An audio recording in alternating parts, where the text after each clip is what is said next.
হামলাপাল্টা হামলা ঘিরে তৈরি হওয়া চরম উত্তেজনার মাঝে আবারও ইসরায়েলের বিরুদ্ধে সর্বোচ্চ পর্যায়ে ব্যবস্থা নেওয়ার হুমকি দিয়েছে ইরান। শুক্রবার মার্কিন সংবাদ মাধ্যম এনবিসি নিউজকে দেওয়া এক সাক্ষাৎকারে ইরানের পররাষ্ট্রমন্ত্রী আমির হোসেইন আমির আবদুল্লাহিয়ান বলেছেন, ইসরায়েল তেহরানের স্বার্থবিরোধী কাজ করলে ইরান তাৎক্ষণিকভাবে সর্বোচ্চ পর্যায়ে জবাব দেবে। একই সঙ্গে শুক্রবার ইরানের ইস্ফাহান শহরে হওয়া হামলার ঘটনায় তদন্ত চলছে বলেও জানিয়েছেন তিনি।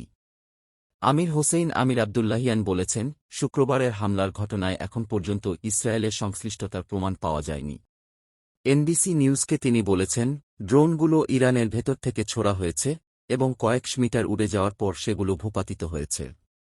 ইরানের এই পররাষ্ট্রমন্ত্রী বলেছেন, এগুলো ড্রোন নয়, তবে খেলনার মতো, যা দিয়ে আমাদের বাচ্চারা খেলাধুলা করে। আর এসবের সাথে ইসরায়েলের সংশ্লিষ্টতার কোনো প্রমাণ এখনও আমরা পাইনি। ইরান বিষয়টি তদন্ত করছে। তেহরানের তথ্য অনুযায়ী গণমাধ্যমে আসা তথ্য সঠিক নয়। ইরানের সরকারি কর্মকর্তা ও গণমাধ্যম বলছে, শুক্রবার ভোরের দিকে ইরানের মধ্যাঞ্চলীয় ইস্ফাহান শহরে 3টি ড্রোন আঘাত হেনেছে। এর ফলে সেখানে ছোট বিস্ফোরণ ঘটেছে। তারা এই ঘটনাকে ইসরায়েলের পরিবর্তে অনুপ্রবেশকারীদের আক্রমণ হিসাবে উল্লেখ করেছেন।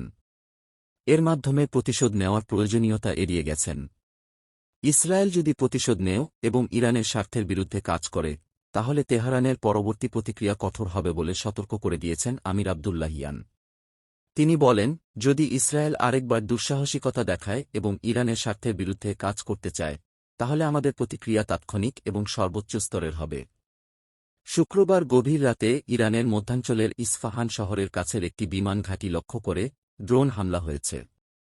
তবে কৌশলগত কোনো গুরুত্বপূর্ণ স্থানে আঘাত হানতে ব্যর্থ হয়েছে এসব ড্রোন। এছাড়া এই হামলায় বড় ধরনের ক্ষয়ক্ষতিও হয়নি। ইসরায়েল এই হামলার বিষয়ে এখন পর্যন্ত কোনো মন্তব্য করেনি।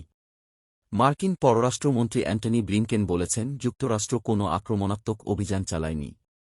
যদিও হোয়াইট হাউস বলেছে, এই বিষয়ে তাদের কোনো মন্তব্য নেই।